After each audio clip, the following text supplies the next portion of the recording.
Dear Lord, thank you for letting us gather here this morning to study your word. Lord, please let everything we say and do this morning be according to your will and pleasing to you. Lord, give Louie a good recollection of what's prepared this morning. May it be a benefit to all of us. And Lord, just thank you for being with us. In Jesus' name we pray. Amen.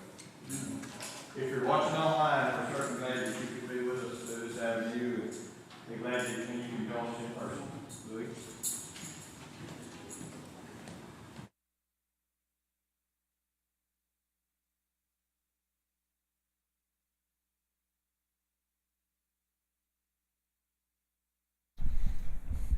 Sorry, I had to make an adjustment on where the clip pointed, because when I first clipped it on, it would have actually put the microphone on the inside of my jacket, which would have been not fun to sit and listen to.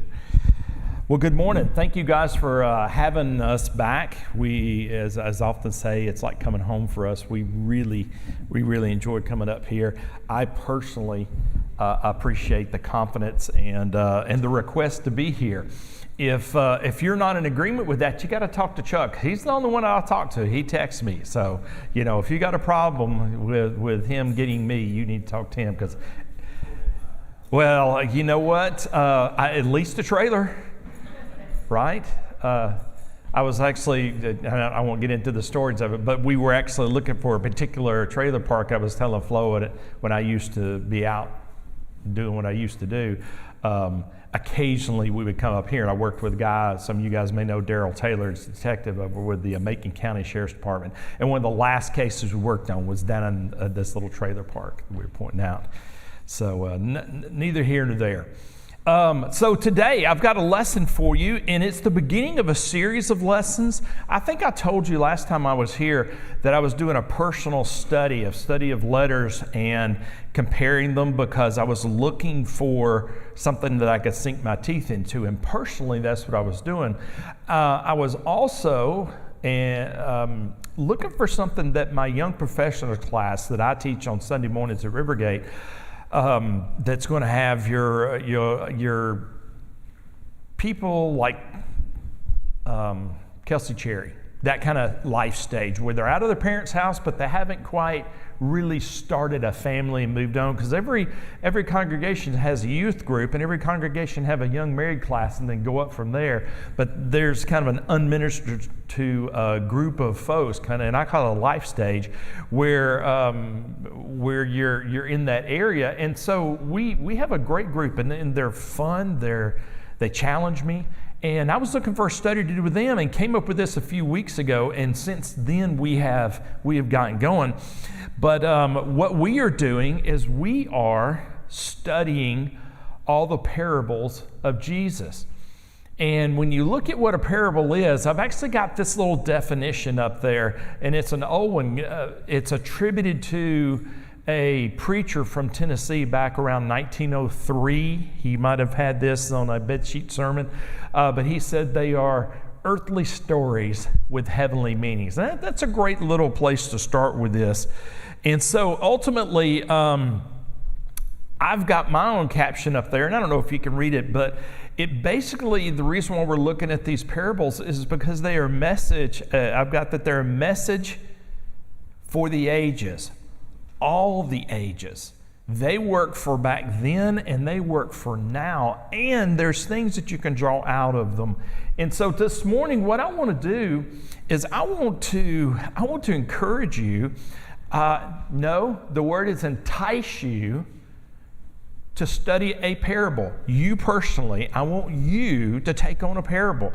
This is what we are doing in my class. Each member of our class are going to take on the parable. The guys are actually going to eventually present in class. Maybe some of the ladies in our class will present to one of our ladies' functions. We have a ladies' class on Wednesday night that's pretty robust. There's always Ladies' Day. I know that you guys host one, but we have is it monthly when y'all do the ladies' Bible study at some ladies' house, and they get together? And so they may have an avenue there too. But the point of this is for a personal study, to pick a parable and study it. Now, What we're going to do today is I'm going to give you a little roadmap of how to do that and some real general things on there. You're going to see the evidence of this when I do the sermon lesson because we're going to take one of those parables and I'm going to walk through this little process. But be that as it may, let's get started. I put it this way, that a parable, if you think about it, is a look at how Jesus looks at how we look at things. And that's really kind of what he's doing.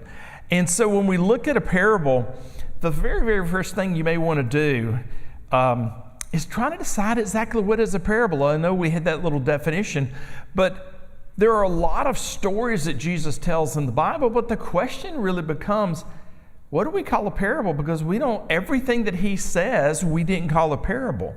And so I've got up here, and by the way, I don't normally throw this much material on one slide, but I've had enough folks ask me for copies. And so this slide is in a, I just realized why the email didn't work. I don't know, Chuck, wherever you are, I just realized why it didn't work. But anyway, don't worry about that. I'll make sure that we get you a copy of it. I make a PDF copy so that you guys can pull it and at least glean any of the stuff that's on it. This is actually a PowerPoint, not that y'all care about all the technical issues of it, but the PowerPoint that I have up there, I would only put one of these per slide and blow it up where you can see it real big, but I tried to make it so that if you go back and pull this, you'll have it all in one spot. You don't have to zip down to 45, 50 slides. And so that's why they're all together like this. But ultimately, what is a parable? Well, some people think that there's as few as, say, about 33 of them.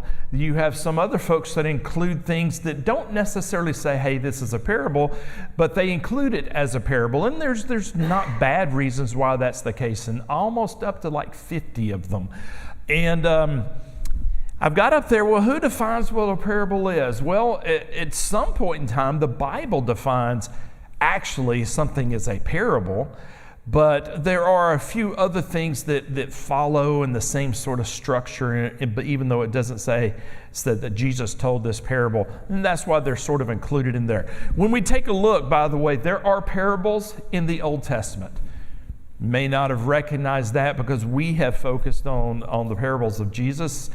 Often when you hear a sermon or a lesson or whatnot like that. But if you look in the Old Testament, the word for parable is called mashal, is how it's said. I didn't write it because I don't have the ability to write in Hebrew, and we can't read it either. So I just told you what it's like. But ultimately, it actually has a little definition that I like. It is to impart an ethical wisdom. To impart an ethical wisdom. The root word of mashal actually comes from the same word that you would have to rule over, or to dominion. So it gives the idea that when you give this small statement of ethical wisdom, that you have the authority to do that. And that's sort of what the Old Testament word means. It could also be considered a proverb. It could be considered maybe Proverbs is one of the better terms. In the New Testament, it looks very similar, for those of you who are oriented toward math, it looks very similar to the word parabola, or as I used to call it in the high school, a parabola. I got corrected when I went to Tennessee Tech on how to pronounce that. But ultimately, when we look at the Greek word, and you know what I'll do? I've got my little blue letter Bible that I work off of that allows you to very, very quickly go to a concordance. And it's just an electronic one I carry on my phone. But when I look that word up, I'm looking at it right now. I look that word up and I'll play it for you here. This is what the word sounds like. Strong's G 3850. Parabole. Parabole. So ultimately, parabole means this. It means the placing of one thing beside another, a juxtaposition, a comparison. We might say that. I got that up there. Sometimes it said a figure, or what likeness will I compare something else to? It's often, as the definition here in Strong's Concordance, it says a narrative fictitious but agreeable to the laws and the uses of human life, by which either the duties of men or the things of God, particularly the nature and history of God's kingdom, are figuratively portrayed. That's a long, long definition. By the way, there's 10 sub-definitions in Strong's Concordance. The last one actually says, well, it's not quite the last one. But one of them actually is that little definition, what I gave you, which said an earthly story with heavenly meaning. It's number 7 on the list. So ultimately, that's what a parable is. When it's translated and given to you as the word parable, that happens 46 times in the New Testament. It only happens in Matthew, Mark, and Luke. It only happens there. There are a couple of other times that Greek word is translated. One time is in Mark, still in Mark, but it's not translated as parable. It actually is translated as comparison. If you're in the King James Version, if you have some of the newer versions, it's going to probably say parable. But in the King James, if you read now that, it actually says, that's the one that says, what will I liken the kingdom of heaven to? It's one of those statements from Jesus. And then one time in Luke, it's actually called a proverb. As opposed, it's actually translated proverb because of the context that it was in. And then in Hebrews, that word is used twice, once in Hebrews 9, once in Hebrews 11.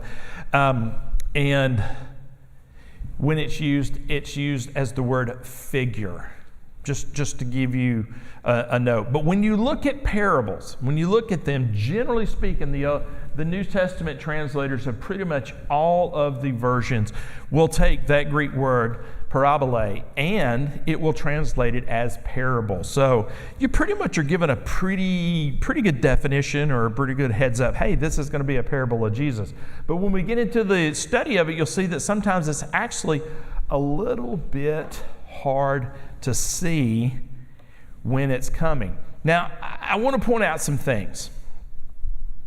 I think it's important for us to understand to whom books or letters were written. I know in the last time I was here, we talked about the book of Romans, the book of Galatians, the book of Ephesians, and the book of Hebrews, and how those books, when you understand what reason they were written to that particular church or that particular group of people, it helped you understand the context of the book. For instance, just as an example, Romans, if you'll remember, is actually written to the church at Rome, who were primarily, that particular church that he's writing to, primarily made up of people who were Hebrew who became Christians.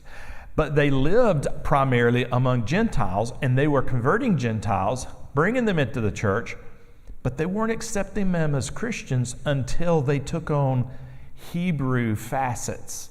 Until, in other words, they said, hey, you got to take on these old parts like we did. Because in their lives, Christianity was an extension of the old law.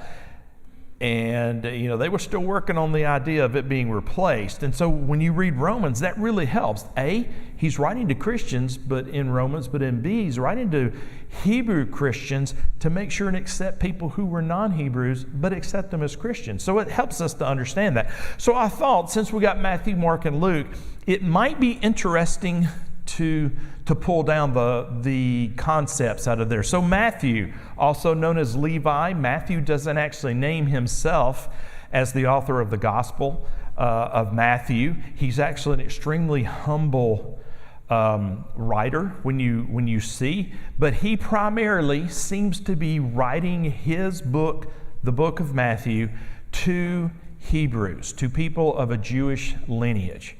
Now, he is thought to have written the version that we have, which is the only version of Matthew that we have, around AD 60, about 10 years before Jerusalem fell and was sacked and all like that. We'll talk a little bit about that later. But ultimately, it is thought and actually said by early church fathers. And when I say early church fathers, this is what I mean by that. For instance, we know that the Apostle John lived to a very old age. He spent, we believe, the majority of his later life in the area of Ephesus. And we know at one point in time he was exiled to the Isle of Patmos, and that's where he wrote the book of Revelation. But he had students. Polycarp was a student of his. Irenaeus, depending on how you want to pronounce it, was a student of his. Eusebius was a student of his. They were prolific writers that were writing lessons and writing accounts of the early church in the 110 to 130 AD time frame. So we're talking about people who actually sat at the feet of an apostle. They wrote some things about Matthew. And they said, Matthew actually wrote a Hebrew version of Matthew, and then later wrote the fuller Greek version. Tradition holds that Matthew basically preached in the Palestine area, Jerusalem and around there, but it wasn't until later that he actually went to other countries. But that's a church tradition. We don't really have a full history of what he wrote, but that would sort of make sense based on the fact that there just isn't that much said about Matthew in the scriptures themselves. But ultimately, it would seem that he worked very, very hard to actually write a message to Hebrews. Now, we know that he was called by Jesus. He followed Jesus. Luke actually reveals one time that he gave a huge feast. So he was a man who actually had some affluence. Do you remember what his job was? Do you remember? He was a publican, right? He was a tax collector. And if you know anything about that particular day, when the Roman government came in and took over an area, they would beat them down militarily, and then they would back off of that and they would say, look, you get to live however you used to live. All we want from you is we want to either build roads or keep your roads clear because we want commerce to flow freely, and we want taxes. And as long as that happened, they left you alone. They'd leave a Roman garrison there, and you would just go about your business, whatever your business was. But you had to pay your taxes, and you had to keep the roads open because the Romans knew that was how their kingdom was going to flourish, and it did. But that being said, he was a tax collector, and in Jerusalem, tax collectors were Jewish people who knew all the folks, knew who to go and collect taxes from, and they were seen as traitors, and very often, since they had position with the government, but they were of that people, they were actually a lot of times extortioners. I'm not saying that Matthew was, but you can pretty much guess that he wasn't a very popular guy. And for him to become an apostle, him to become a follower of Jesus, you get a glimpse in his writing of he kind of like Paul, probably feels like he really truly had a lot to make up for. Maybe that's the easiest way to say it. So ultimately, Matthew, he was a man of means, and he gave all that up to follow Jesus. But he did apparently have a position that was certainly different than the other one. So Matthew is one of the people who account and record parables of Jesus, and that's going to play in. You'll see it play in during the sermon. John Mark. A lot of people don't know this, or I should say don't know. So I don't hear people talk about this very much. A lot of times you hear John Mark. Here's some of the things that we remember about him. He was a cousin of Barnabas. He went on the first missionary journey, but then turned back part of the way through the journey. So when Paul and Barnabas was going to go on a second missionary journey, Barnabas wanted to take Mark, and Paul said, I'm not going to do it. He let me down last time. And they had a big fight, and so they separated. They had a big argument. They separated. We remember that. Eventually, Mark went on and became a stalwart. He became something that everybody counted on, including Paul again. But one of the things that sometimes we maybe don't pick out of that particular set of stories is that Mark was actually, a lot of times, a companion of Peter. And Peter even refers to him, I think it's 1 Peter 5:13, is toward the end. Let's just go there, 1 Peter 5:13. So if I'm looking in 1 Peter, toward the end of the book, 5, he's sending final greetings. In verse 12, he says, by Silvanus, a faithful brother, as I regard him, I have written briefly to you, sending this short letter, exhorting and declaring that this is the true grace of God. Stand firm in it. Verse 13, she who is at Babylon, talking about the church being, in Babylon, talking about a real mission church, who is likewise chosen, sends you greetings, and so does Mark, my son. So the thought is that the reason why he refers to Mark that way is it could possibly be that originally he converted Mark.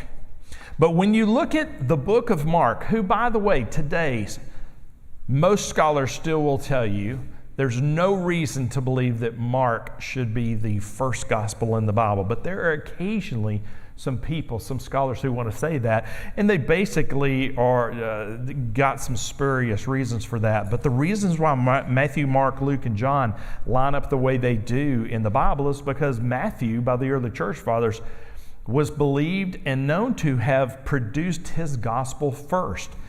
Mark produced an abridged, smaller version of the gospel. And it would seem that he actually, because of where he traveled and who he was among with Paul, Barnabas, and Peter, who preached out in the Gentile world, he wrote his, it would seem, for a Gentile audience. We don't know exactly, it's much more in flux when he possibly actually wrote it. But ultimately, sometime between AD 60, we know it was written and in circulation by AD 70. So we don't have a real term. But in other words, we got Matthew first. His comes along sometime after that. I will tell you that sometimes you'll read, if you're looking in commentaries, you're looking for kind of behind-the-scenes stories, it is surmised. I don't know why they use that, but I've seen that term a number of times. But it's actually surmised that John Mark may well have been the young man who was in the audience in the garden, and when things broke bad and people started to arrest Jesus and all of the disciples scattered, it's actually surmised that he may have actually been the son of, say, the caretaker of the garden and lived close by, and when he saw all the people coming in and he saw the soldiers coming in, that he may have snuck up to watch it and they get caught up in the melee, and they try to lay hold of him, and they only grab his cloak, and he pulls out of his clothes and runs away naked. If you have that story, it's never said in the scriptures that was Mark, but sometimes, I'm almost going to call it church tradition, that could surmise that could be it. But ultimately, when we look at these two, Matthew and Mark, different sized books, but ultimately covering the same thought processes, the same account of Jesus' life, and they contain these parables. And but their audiences are different, and so that's why you may have some parables that are a little bit different, or a different batch of them, as we're going to see here in just a minute. So I'm also going to tell you about Luke. Everybody knows Luke the physician. I would tell you he's also a historian. He specifically wrote the book of Luke to a Roman official named Theophilus, right? Oh, Theophilus, I write to you this account.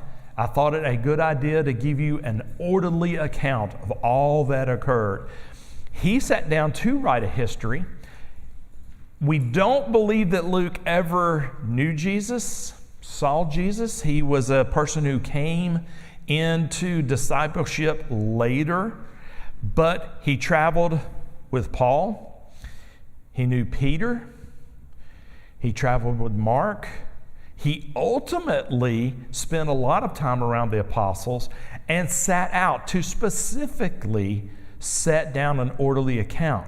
It is undoubted that he went and interviewed people. Hey, what was it like to be in the upper room when Jesus instituted the Lord's Supper? Hey, what was it like to see the Transfiguration? Hey, what was it like when Jesus told you how the temple was going to fall.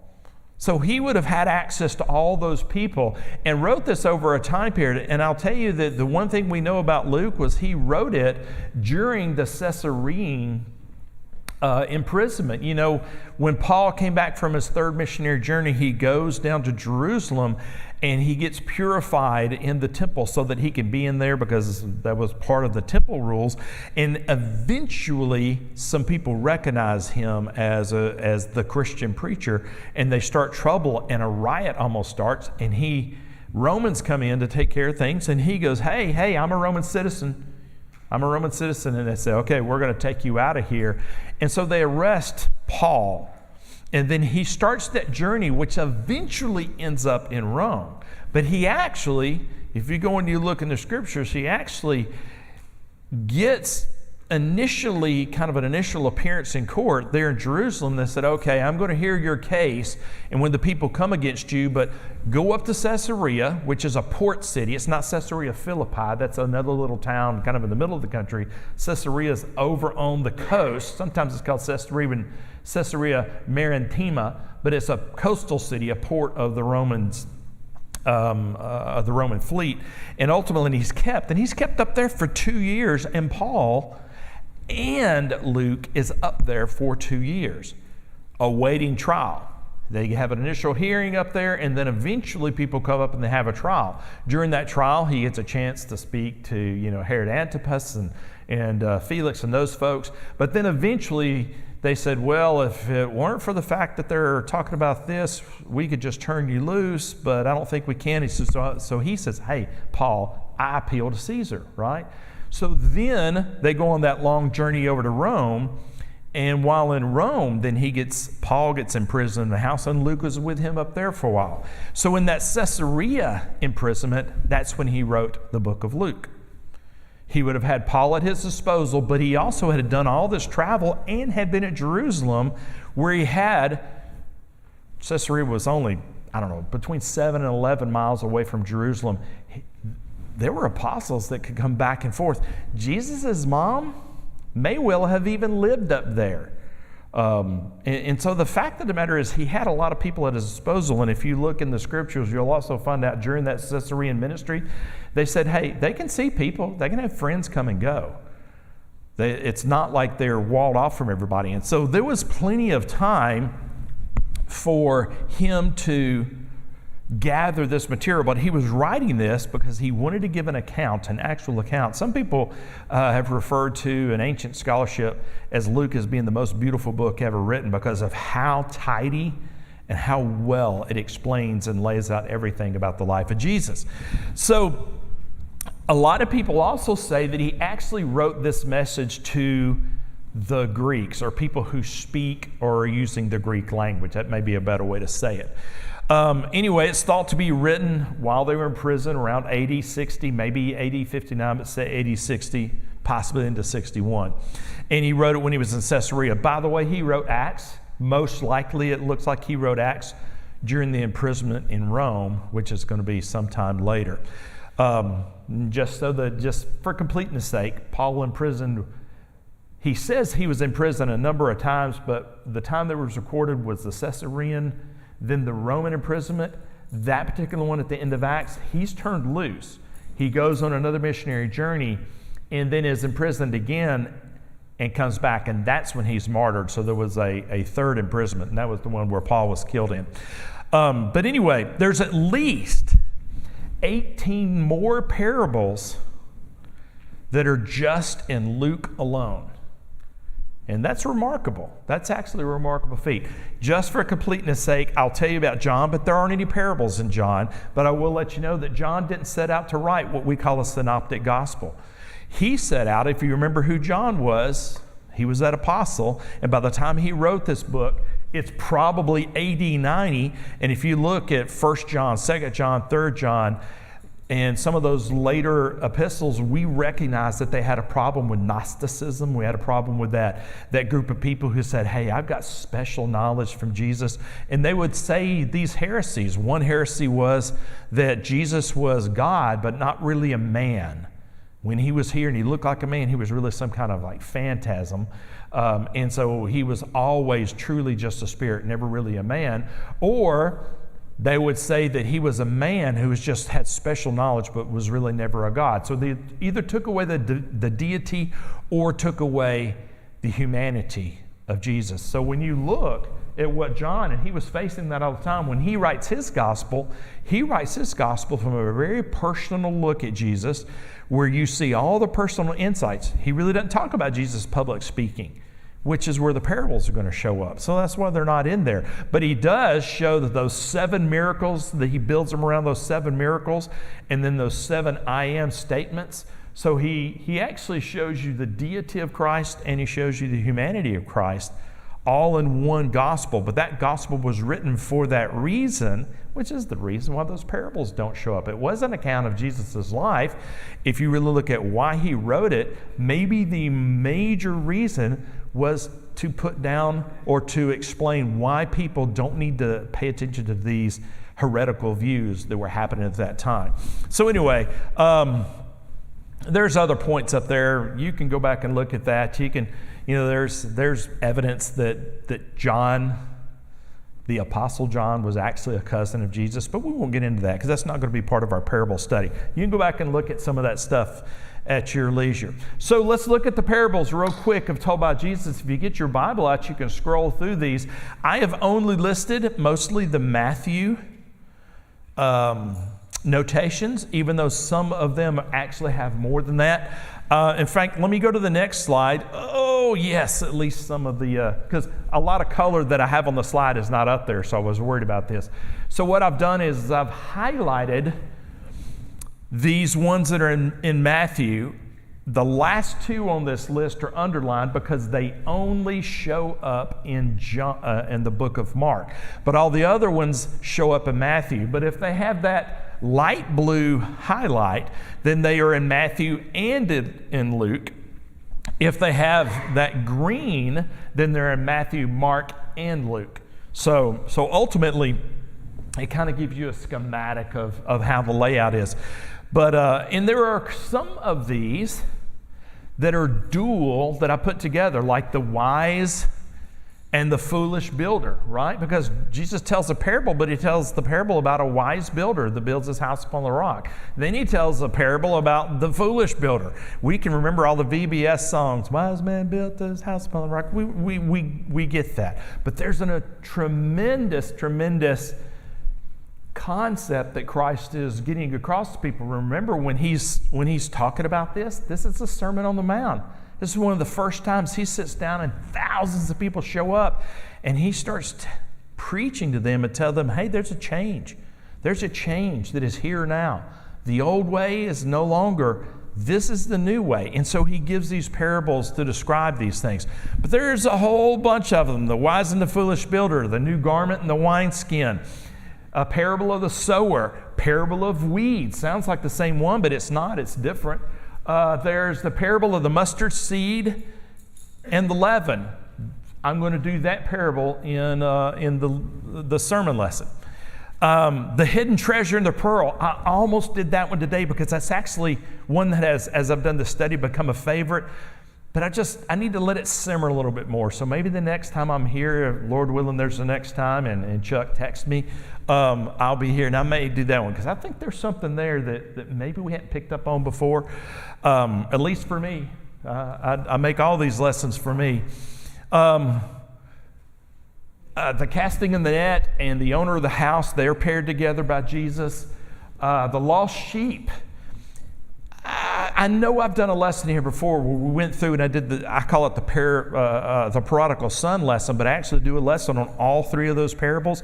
But Matthew's the only one who actually lists the lost sheep in that particular parable by itself. And then when you look over in Luke, you get all 3 of those. And that's an interesting thing because of the math that's involved and the thought process of what Luke was trying to do with a very detailed gospel. But Matthew, who was literally only talking to Hebrews, he saw it very, very appropriate to only talk about the lost sheep of those things that we see over in Luke 15.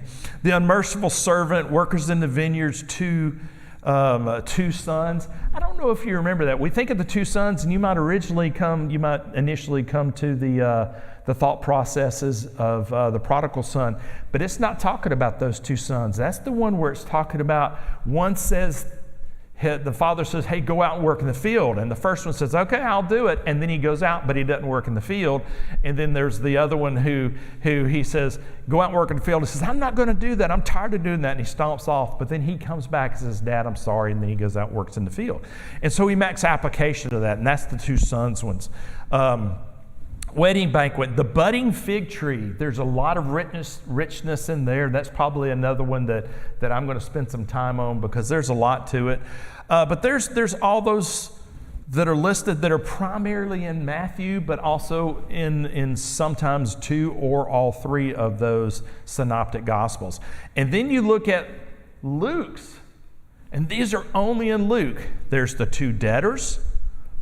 There's the Good Samaritan. How many sermons have we heard on that? And it's only in one of the Gospels. It's only in one of the Gospels. And it's explained very definitively about these three different types of people. And so it's an interesting one. A friend at midnight, the unclean spirit, the rich fool, as it said. But there's a number of those. I've got listings of really about 18, depending on how you count them. Sometimes people say, well, this parable includes both of these stories, and some people would count the parables as individuals. So ultimately, when you're looking at this, if you take the 18 that are on this list and the at least 20 that are on the other list, depending on how you divide them up, we're already up to 48 parables.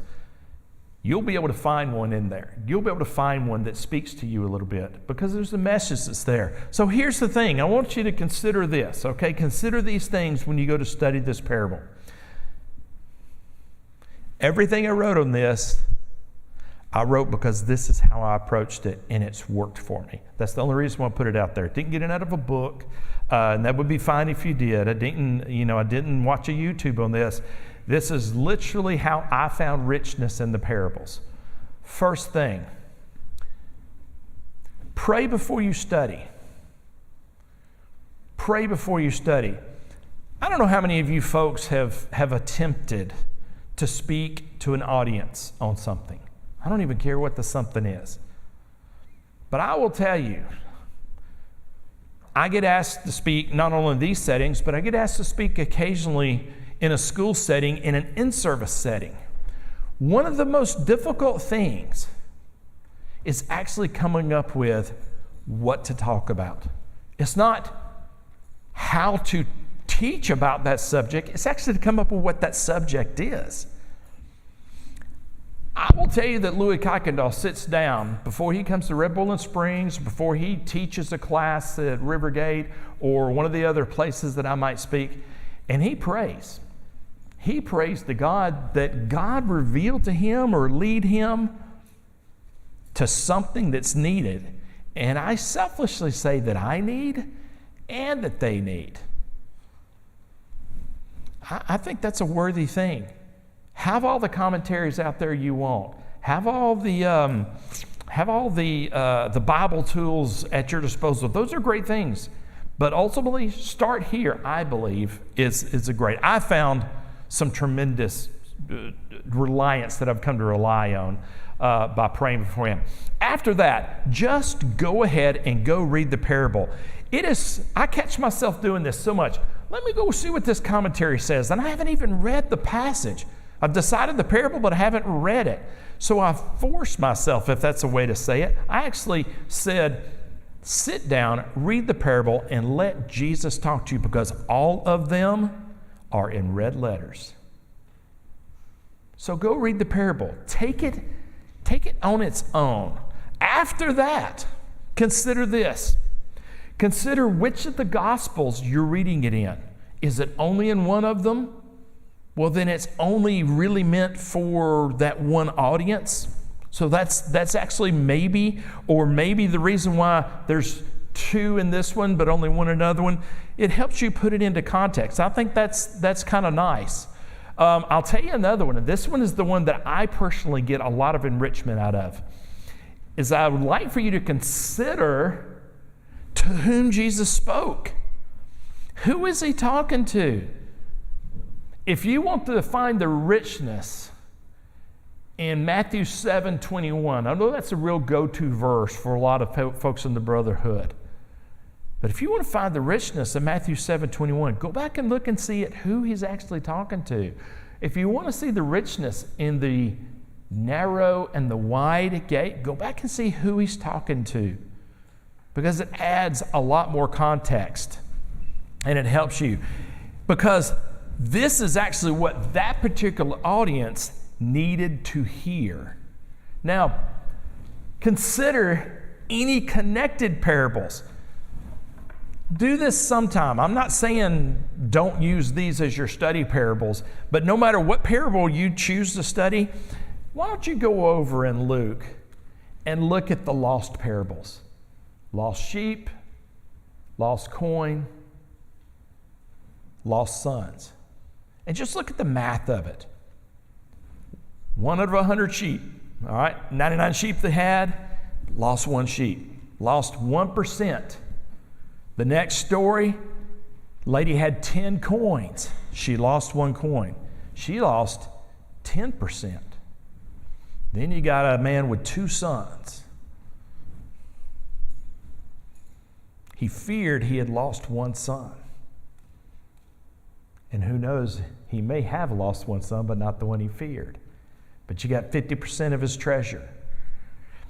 That's remarkable. So when you see Jesus group those together, it wasn't just the story inside each individual one that brought to light something. It was the collection of stories that showed this build of loss, from an animal to wealth to the very heartstrings of our heart. And that's rich. And when you look at those things, that's how his audience felt those things, and that's how they saw them. So those connected parables, that's actually a really, really nice thing. Consider the overall set of parables, of passages that precede it. In other words, understand what's going on in a very general sense. When you're looking at those parables, are they the ones that are part of the Sermon on the Mount? Okay, that helps make sense. Are they in response to some arguments between some of his disciples? Well, that gives you a different flavor of it. Are they in response to what scribes and Pharisees were plotting against him? So it helps you put those into a perspective. The fact of the matter is that when we're studying these parables, they're meant to give us something. So why study them at all? Well, first of all, look. This is the word of the Word. That's how John describes Jesus, right? In the beginning with his Word, and the Word was with God, and the Word was God. This is what we need. This is what we want. These are all going to be red letter passages for you. They have a purpose. Listen to what this purpose is. I didn't write this statement. I'm willing to tell you that I snatched it from a particular writing that I was reading on the parables. I just loved how he put it. He said this. He said, the purpose of this was to convey what God is and what man can become through Jesus. And if you overlay that on your parables, I think you'll start to see there's a point that we're trying to figure out what the divine nature is, because we don't have it, but we need it. And we get it through Christ, and he's telling us, hey, I need you to grow yourself to these behaviors, to this way of living, to this Christian lifestyle. They're often told in groups to reinforce the message. And guess what? They actually tell us stuff that we won't figure out on our own. That may be a real key feature. They're extremely interesting from the standpoint that they have surprise endings. You know, he starts at one place and you end up at another place, and those surprise endings end up revealing a message to us. They're terribly brief, right? And at least they should change us, because that's what Jesus was asking.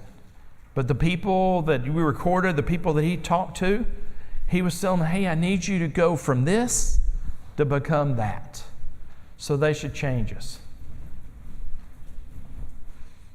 Just in a short sentence, Jesus used these parables to teach. If you want to learn, go look at his lessons. Go find one and work up a really good lesson on that parable. You're going to see one of those today as we go through the sermon. Bow with me as we close out the class. Father in heaven, thank you so for this good day. Thank you for a chance to come to worship you. But as we get ready to worship, we've also taken an hour. We've taken an hour to sit down and look at your word, to gain perspective, to gain context, to gain access to the messages of Jesus Christ through his parables. Let them speak to us, let them lay on our heart, and let them help us to grow to become what you would have us to become. We only can become that through your Son, and we're so grateful for him, and it's in his name we ask this prayer. Amen. Thank you, guys. I'll be talking to you in a few minutes.